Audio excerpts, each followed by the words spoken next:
Hi, I'm Meshal Malik and you're watching Indus Special. 2020 has been quite the test for governments around the world, and it has been a year particularly important in terms of understanding the value and strength of democratic principles today. So in light of World Democracy Day, on the show we review the state of democracy around the world, especially while dealing with the pandemic. Joining us for this conversation is Dr. Merowitz, who is a foreign policy expert, also professor of humanities at the State University of New York, Maritime College. He joins us from New York. Also joining us today is Professor Ilhan Niaz, who's a professor of history at Quaid-e-Azam University. He joins us from Islamabad. Thank you both for joining us, and a very, very warm welcome to the show. Let's kick off this discussion by looking at a tweet put out by the United Nations Secretary General that talks about really how we should link this Democracy Day with the pandemic. So he says, well before COVID-19, frustration was rising and trust in public authorities was declining. Governments must do more to listen to people demanding change. On this Democracy Day, let's seize this moment to build a more equal and inclusive world with full respect for human rights. So as he says this, it's important to see the role that these international organizations have been playing in trying to monitor the state of democracy and also trying to ensure that governments align what they're doing with these principles. And we're going to talk about that. But Dr. Mark Merowitz, let me start with you. You're talking to us from New York, one of the places that was worst hit by the pandemic. You're also speaking to us from a country that touts its democratic values. How has the pandemic impacted that idea of democracy? Well, the issue of the impact on democracy, I would quote Walter Russell Mead in the Wall Street Journal, who called this a global political pandemic. He said there are two pandemics. One is the COVID-19 and the political pandemic, which is in line with what the Secretary General is saying, is a decline of democratic institutions. But I would say very specifically that if it's the United Nations calling out the need for addressing the impact of COVID-19, they should start at the United Nations and the WHO, which as global institutions failed miserably in dealing with these issues. And what we ended up was a hodgepodge of states desperately trying to deal with this issue and the the issue of human rights and the things that you're talking about, democracy, fell by the wayside at the same time as the public diminished in its trust and belief in these democratic institutions, both domestically and internationally. So I like this global political pandemic idea of Walter Russell Mead. I think it's very apt and very descriptive of a problem that the entire world is facing, both in the domestic institutions, but also in the international institutions, needing to address and help the world and deal with these issues. We have a woefully problematic situation right now. We have an extremely problematic situation right now. Professor Ilhan Niaz, when we look at the past and see global crises, whether it's in terms of wars or famines or what pandemics perhaps that existed previously, and the changes that those brought upon in governance and democratic institutions, what can we expect? I know you're a historian, you can't tell the future, but what, keeping in line with past records, what's happened in history, can we expect to happen to these institutions now when another major global crisis has hit the world? If we think back to how the world was, let's say, 250 years ago, then practically all governments in the world, barring a handful of exceptions, were monarchies. But of course, within those monarchies, there were many, many different types of monarchies. You had constitutional monarchies like the United Kingdom, you had feudal monarchies, absolute monarchies, you had autocracies like Russia, you had monarchies with very well-developed civil service institutions like in China, etc., etc. So when we think about the response to any given crisis, whether it's in the past or whether it's in the future, we should be very careful about presuming that any particular form of government has a monopoly on wisdom and will necessarily perform very well.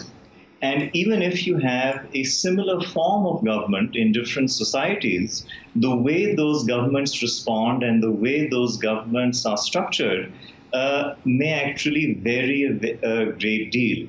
So I think, since 2007, there's been the celebration or this marking of an International Day of Democracy, though it is somewhat odd that ever since they've started marking the International Day of Democracy, you've actually had a global democratic recession, whereas for the generation before that, arguably, you had democracy growing and spreading in different places. So that's one thing that I would very strongly caution against, that it is not the democratic or autocratic nature of a political order or a political system that enables it to cope with crises. Rather, it is the rationality with which that political system is able to behave. It is the degree to which the people who are in power in that political system are capable of making decisions based upon reason, based upon evidence, based upon the experience of their societies, and getting that society to then act in a way that helps minimize the impact of whatever crisis that they are facing and maybe even overcome that crisis altogether. Right. So what we've seen with reference to the current pandemic is that there are, democratic states like the United States that have done a horrific job at handling the crisis.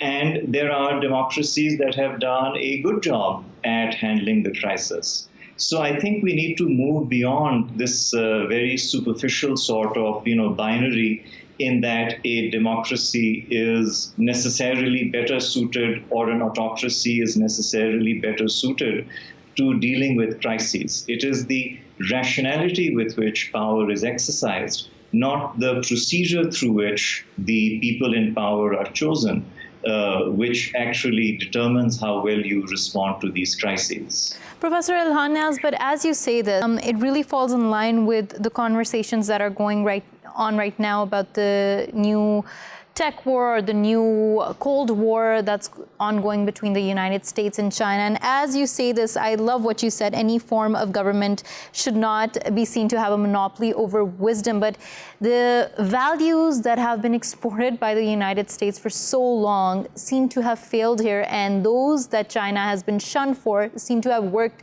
for them. And I take your point there. There's so much more that's in between that we need to discuss. But just between those two states and the power they hold over the world, do you think that there will be a power shift? Well, I think there has already been a substantial power shift in terms of the global economic balance. And while there might be some lag in terms of the strategic balance or the military balance as well, I think it is reasonable to look forward to a period in our 21st century where China does in fact become a dominant player in Asia, certainly in East Asia, and where it becomes harder and harder for the United States and those states that are allied with the United States to effectively contain China's influence. This, of course, might not take the form of a classical Soviet-US style Cold War, because China is definitely not the Soviet Union in many, many key respects. Right. And the United States of today is also not the United States of the 1950s and 60s that actually rose to the challenge of Soviet communism and established a better version of a kind of American welfare state through the Great Society and through other programs. So the American state at present is in many ways behaving like the Soviet state. It seems to be lost in some kind of an ideological reverie about its past greatness, while the Chinese appear to be behaving far more sensibly and far more pragmatically. And again, that goes to the point that I was making earlier, that it seems that rationality... Professor Ilhan, Niaz, I'm just going to interject here because that point you make there is very interesting, and I want to take it to Dr. Mark Merowitz and get his take on it as well. Dr. Mark Merowitz? I completely disagree, with all due respect, with what was just said. The United States has saved the world in world wars. It has a democratic value system without comparison in the world. The American world order is clearly preferable to the world order under China. What I just heard, I am quite surprised about because. But this is the perception. That the United States holds now. Well, let me finish the point, since these points were just made about democratic values. Right now, we have a bad situation. Every country is working on their own. We really need to work together, and the international institutions haven't done a thing to help out. WHO is a cataclysm, a disaster. But if you want to look at the world the way the world is right now, and you can say perception, whatever you want to say about it, but America has been the savior of the world, and that is history too. And America has been the democratic beacon with its Declaration of Independence and its Constitution to many people in the world, despite all the problems that are going on right now.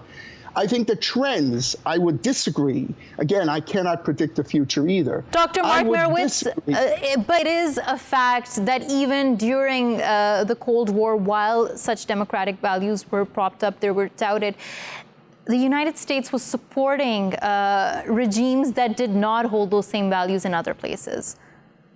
That's an oversimplification, I think, because, look, this threat of the Soviet Union in the context of the time of the Soviet Union clearly is comparable to what is going on with China today. And the United States will counter the push of China to take hegemony over the world. There's no question about it. Now, look, we need to work with China. The United States needs to trade with China. China needs to be in the world order the same as the United States. But they need to work together. And we cannot have a Cold War again like the one that they have. But it's an oversimplification to look at the Cold War in the way that you're looking at it, because Soviet Union was an expansionist power seeking hegemony, and it was a dictatorship, a one-party dictatorship. It is very, very comparable to what is going on in China today. So I think that if we look at the trends, I am not pessimistic about the future of democracy. I'm very optimistic about it. When COVID ends and we can clear our thoughts and we can think clearly and efficiently, we will realize that democracy is the only way out, and that American democracy, as flawed as it is, as problematic as it is still an inspiration to the world. That's how I feel about it. Right. I take your point. I respect your point, but it is one that, let's forget myself, but a lot of people have contention with. Professor Ilhan, Niaz, do we still seek inspiration from the United States when it comes to democratic values? We know so much about history. We know so much that happened that people will label and term as hypocrisy when it comes to the same democratic values that the United States claimed it had. It didn't extend to the rest of the world. But today, when we try to aspire towards a democratic system, is that the one that the United States has? Well, I mean, if you're talking about South Asia specifically, then our democratic institutions and our democratic inspiration is not from the United States, rather it's from the United Kingdom. So the tradition of a Westminster-style parliamentary democracy in India and in Pakistan and in other South Asian democracies comes from that side of the Atlantic, not from the United States version of a presidential system with a tripartite separation of powers on that pattern.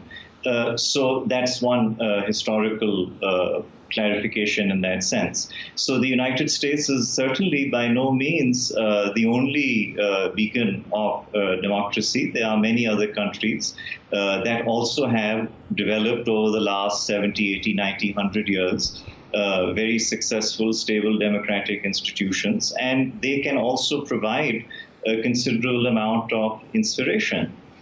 Regarding those institutions themselves, I think, again, one should not overstate the inherent value of a formal political order when one is making this analysis.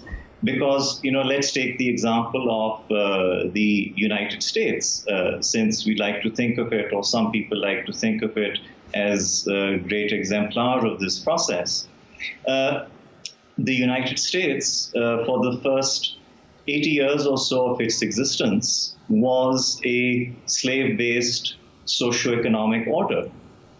So the American constitutional experiment, with all of its finery and all of its sophistication, presided over a system that was based upon human slavery, and also upon the genocide and the expropriation of indigenous peoples' land and resources. So I, again, basically think that when you are sitting inside the bubble, when you are, inside the shining city on the hill, you probably don't see the darkness and the violence all around you. But when you're on the outside, or when you're on the receiving end of American foreign policy objectives or militarism, etc., then you perhaps become more sensitive to the hiatus in the logic that the United States is some kind of, supreme example of how a democracy ought to be or should be. Right. Professor Ilhan, you've stated your take on this. Dr. Mark Merowitz has stated his take on it, and let's move forward with the conversation. Dr. Mark Merowitz, I'm going to go to a point that you made earlier, which is about international governance, the institutions that exist that should be ensuring democratic values across the world, especially when we talk about human rights. We are seeing an erosion of that power. In fact, we're seeing that power not existing at all. Given that, can we have hopes? Can we still have that optimism about democracy across the world, especially when we see genocides taking place within democracies, when we see police brutality taking place within democracies, that without this international institution or form of international governments, democracy will continue to prevail? Well, as a fact of history, no democracy has ever gone to war against another democracy. That is a fact of history. But I must put in the point, because I don't feel I'm here to defend the United States. I'm a proud American. But the description just made by the distinguished professor is extremely misleading about how Americans think about this country. We think about this country as a city on a hill. I am proud to have been a child of victims of Auschwitz who were saved by the American army, saved by the British military and the American military, and be able to be proud to come to this country as refugees and immigrants, and to have lived in this country, which is to me, to the world, a beacon. As far as slavery is concerned, Dr. Mark quite an Merowitz, outrageous comment. Mark Merowitz, can we agree to disagree? Because I have to move on with this conversation as well. I have to teach a class. I just want to make my last point. I have a class coming up at 8:30 my time. Americans are very concerned about our history. We're concerned, and we spend time obsessing over our history. And we're not proud of the many problems that we've had, but we try to fix them. And I think that's the difference between America and many other countries in the world. I'm not here to represent America, but I'm a proud American. And I think that the one reason for my pride, and I teach history, is that we teach our history flawed and great and problematic. And we don't cover it up. Ilhan, Niaz, let's move forward with the conversation. Let's take the United States out of it and look at South Asia and the state of democracy here. The freedoms that we were supposed to get to, the freedoms we were supposed to enjoy, we're seeing those erode. But after this pandemic, do you fear more for those freedoms? Well, before the pandemic, we had already seen in India as well as in Pakistan, and arguably in other South Asian democracies as well, such as Bangladesh and Sri Lanka, an erosion of liberal or constitutional structures, tendencies, etc., and a drift towards, in some cases, overt communalism, in other cases, towards greater intervention of non-democratic actors in the political process. So that trend was already there prior to the COVID-19 pandemic. Now, in the event of a crisis, regardless of whether a country is democratic or not, there is a tendency to expand the power of the state in order to deal with the emergency. So in countries that are mature democracies, stable democracies, we've seen that the states have revved up surveillance, they've revved up their control over people's movement, people's livelihoods, etc., etc. So in that respect, the pandemic is something which will trigger an emergency response that will lead to more authority being concentrated into the hands of a government. And where that government is of an irresponsible mind, there is a great risk that the crisis might in fact become an opportunity to clamp down more firmly on dissent, on dissenting voices, using the advantages that a crisis situation has created. Right. Focus specifically on minority rights. And we see this happening all across Asia. We're seeing a greater threat to minorities during this time. Do you think this also, as you say, that this almost provides a shield or a cover to expand certain patterns or trends that already were pre-existing before the pandemic? But how do you think minorities and their rights have been suppressed during this time? There's so many cases that we see coming out. How gravely has that impact been? How grave that impact been? Well, I think if you look at almost any major South Asian democracy, you will see a tendency over the last, let's say, 20 or 30 years even, of a shift towards greater majoritarian chauvinism. And this has taken place across the board. It has taken place in Pakistan, it's taken place in India. You can argue it's taking place in Sri Lanka as well. So there is this broader tendency, and this tendency is not confined just to South Asia. You can see this taking place elsewhere as well. So within that broader trajectory, my suspicion is, or my fear is, that the liberal aspect of democracy is likely to get weaker, and the majoritarian aspect, or a sort of illiberal democracy in which majorities use their democratic sanction to basically punish and humiliate minorities, that tendency might well increase.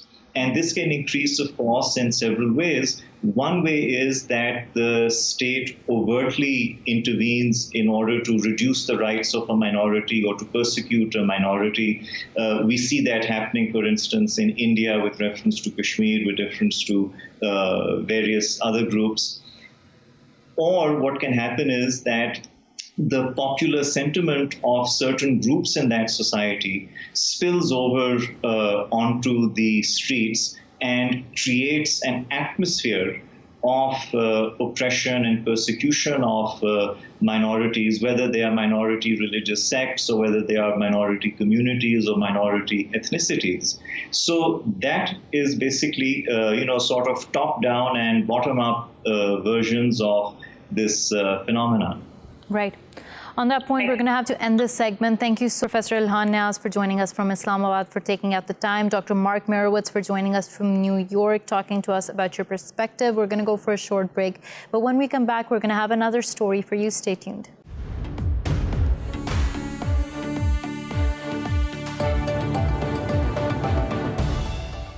Welcome back to the show. Now, can the media play an important role in peace building? And should we expect that journalists and media organizations will take up the task of doing so? Let's discuss this further. Joining us for this conversation, Professor Yael Warshel, who's an award-winning scholar and media and conflict management practitioner who works at the intersection between international media and conflict zone analyses, practice, and policy. She is also an assistant professor at the Pennsylvania State University. She joins us from Pennsylvania. Also joining us today is Mr. Klaus Jurgens, who's a journalist joining us from London. Thank you both for joining us, and a very, very warm welcome to the show. Professor Yael Warshel, let me begin with you. Now, you have coined a term that says peace communication. That is peace communication, the term. What does that mean? So people have used that to mean different things. By that, I mean specifically a subdiscipline in the field of communication that's dedicated to assessing and evaluating the use of communication in building, making, and sustaining peace. So it's really about trying to determine if the media actually do meaningfully help manage conflict, and if so, in what very concrete ways. What's your finding there? Because that is actually the crux of our discussion today. Does the media have the potential to play that role? And if it does it even try to exercise that potential? So like most answers that academics give, it's very complicated and it depends. That's a good academic answer. The more specific answer is that, first of all, when people talk about media, there is no such thing as the media. You need to be thinking about, first of all, what types of media you're talking about. Is it news media? Some people consider games for children to be media. What sort of technologies are you thinking about as far as the delivery of media? Is it through TV, online, a puppet, for example? And then genres of media, whether it's entertainment, education, or something in the blurred boundaries between those. So each of them have sort of different features and facets as far as the opportunities they can lend to managing conflict. And within that, generally, the first answer that we know is that media whichever kind of media we're thinking about, have far less impact than people popularly assume. There's also a lot that is not known. People think there's a great deal of research about the efficacy of media in managing conflict, but there's actually very little. That's the biggest problem. Right. Professor Yael, well, if I could just interject here so that we can make sure our conversation is going in the right direction. Let's focus on news media. As you rightly point out, there's so many other forms. But for today's conversation, in order for us to get a better insight into the matter, let's focus on news media. So if we're thinking about news media, when we think, again, it depends on the technological delivery, but as far as its opportunity, we do know that news media have the power, for example, to what we call set the agenda, to point people around what the matters of the day are that will be discussed. News media can also frame debates in certain ways so that the discussion is looked at through a specific lens. Within that, what we know is that there are many instances in which that can foster influence. Specifically, if we're thinking about armed political conflicts, that's an area where it is most difficult to exact influence. Right. You can often raise people's knowledge about an issue, but it doesn't necessarily go further than that. People often presume if you raise knowledge about an issue that translates into changing people's attitudes or political beliefs or their behaviors, or that changing their behaviors actually results in structural change. So right, Professor Yael Warshel, let me stop you there because right now I feel like my job really doesn't have a lot of meaning, but I'm going to take this to Mr. Klaus Jurgens and ask him, Mr. Klaus Jurgens, when we're talking about media intervening in certain conflicts, in certain situations, you being a journalist, does your perspective vary from the one that we just heard the professor give? Well, it's a very interesting subject, actually. Glad that I can talk about. Now, some years ago, there was a conference in Turkey about terrorism, and I had the pleasure to sit on a panel about how can journalists actually cover conflict, such as terror or armed conflict. Do you always have to take sides, or can you be neutral and independent? Now, I gave a very honest assessment. It is basically impossible to be completely neutral because, for example, after a terror attack, after an armed conflict, of course, you are worried, you are siding with those who suffer. There is a humanitarian catastrophe, perhaps, in the making. But journalists cannot shy away from covering it. And here is actually a point I wanted to make when I got your invitation yesterday. Now, I like social media. We are using internet. We are using information technology right now. But from my experience, not talking about myself, but from my experience, a majority of the population still relies on the media, hoping it has good access to the news, it can cover the news good, and it still has this certain fair objective. And I make a big difference between being fair and being neutral. Now, 9/11 is only a few days ago. Now, what means neutral in this respect? You can't just shrug it all off and say it never happened. Of course it happened. But a fair reporting must look at the background, look who is behind it, how has society reacted since then. And I think people still turn onto the what we call the mainstream, the old media, including TV, print media. Yes, newspapers, like the one I write for, they are still there. There are still people who buy newspapers, luckily.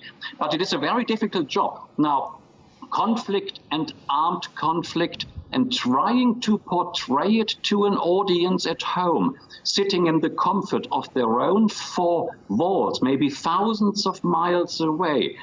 It's an extremely difficult task.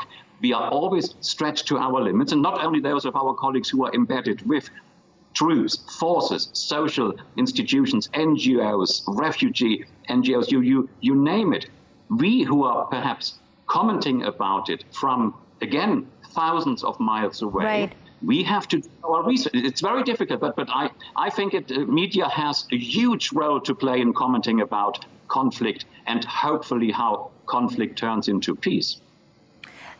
Commentary there, no denying it's essential. It's essential for our culture. It's essential for creating views here. But Mr. Klaus Jurgens, I'll put this to you because from your answer, this is what I got, that at best what the media can do if it wants to play a positive role in peace and conflict resolution, it is to portray the situation in a manner that it can evoke empathy. Am I right? Yes. Talk about the crisis in Greece, for example. It is not a war as such, but people have fled war zones, so it is related. Now, there was a very interesting story in German TV a few days ago, asking basically, has Europe and humanity and how we interpret humanitarian aid come to its end? Why don't the rich countries not allow thousands, perhaps 1 million of refugees to settle in the rich northern European countries? Now, how do you portray this to an audience being skeptical, saying, can we afford it? Do we have the capacity? And you need empathy, absolutely, paired with numbers. And here comes the research I mentioned before. How many tens of thousands can one country absorb? Right. Are there buildings? Are there schools? So right. Yes, empathy plus facts. Right. Stay with me. Professor Yael Warshel, as we're talking about this, I want to go back to something you said, which was the news media might not create that mobilization that people anticipate or perhaps even assume that it does. But when we talk about the power of empathy here, I don't want to make this into a debate that has, we can't relate it to research or anything, but just to have this conversation. We see photojournalists bringing out pictures that have stirred conversations, whether it's about a Syrian boy washing up to shore, so much more that's happened, in whether it's about Kashmir, how pellet guns are piercing through the eyes of little girls. All this does stir conversation, debate. Do you think that that's not enough when we talk about there being action? Typically, and I don't want to make you feel like your job has no role, as you just said. It's the point is that it does not typically have the reaching effect we hope for. So what Klaus is saying about empathy, there are times you can build empathy and maybe someone will donate some money to a cause, but it typically does not go so far as to change people's political beliefs and then their actions beyond that. As far as evoking policy change, that's where we ascribe too much power to media. So even political pressure at that point, you would say it doesn't really build the steam that is needed to bring about policy reforms or actually make a change. Far less than we would assume. I mean, Klaus brought up the point that people are watching something in the comfort of their home. They may turn it off. Often people watch news that they already agree with, particular news sources. So it's more difficult than people hope. Right. Mr. Klaus Jurgens, we're talking about the prospects of peace building through media, but let's switch it to the other end and talk about violence being spurred by the media. And there we seem to associate a lot of incidents that happen to the media, whether it's in terms of creating certain damaging stereotypes, whether it's about, spreading misinformation, which causes rage. So do you think that there's far greater potential for the media to create violence as opposed to peace? Well, it all depends on the individual, to be honest. If you cover an event where violence is rife, and you choose the wording, you choose the camera angle, you choose the interview partners, if there are any you manage to get hold of. So you basically have it in your hands whether you incite hatred in society by covering a certain event with inflammatory words, or whether you calm down the situation by the way how you describe as sad, as shocking as a picture might be. And I think most of us should or would actually focus on the individual fate of people suffering, then making a wider picture. But yes, think about the street violence. We talk about violence in all aspects, I think. Street violence in North America.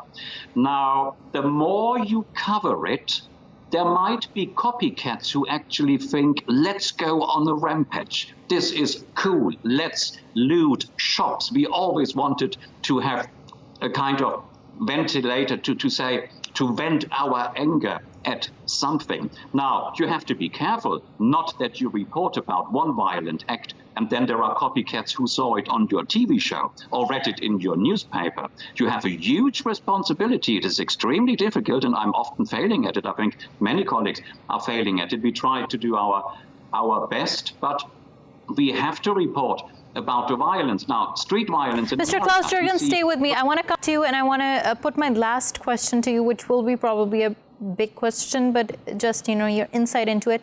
But this is something that I think Professor Yael Warshel will also have a lot of insight into it.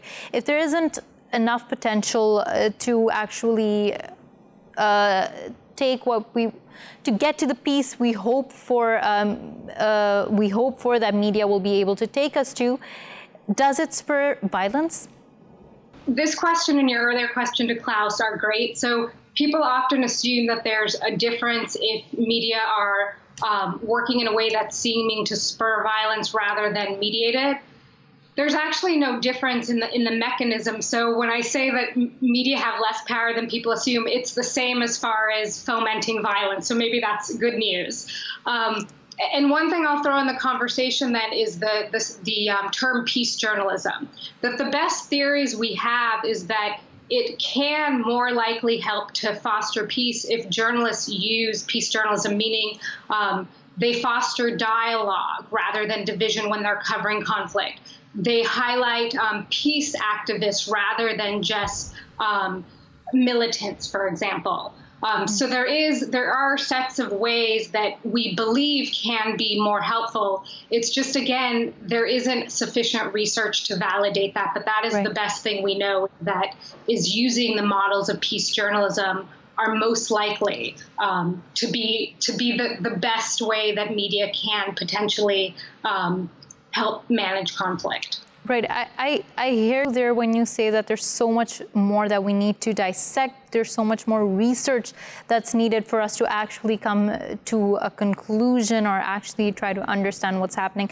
But Mr. Klaus Jurgens, my last question to you is, when we're talking about coverage of news pieces and the angling of them, this research has been recorded that negative news sells more, therefore there's more coverage of it. So as a journalist, do you feel sometimes that you feel, if not obligated, but your tilt is towards angling it in a manner which doesn't focus on dialogue and the peace process, but the negative aspects of it? Because this is also, what sells.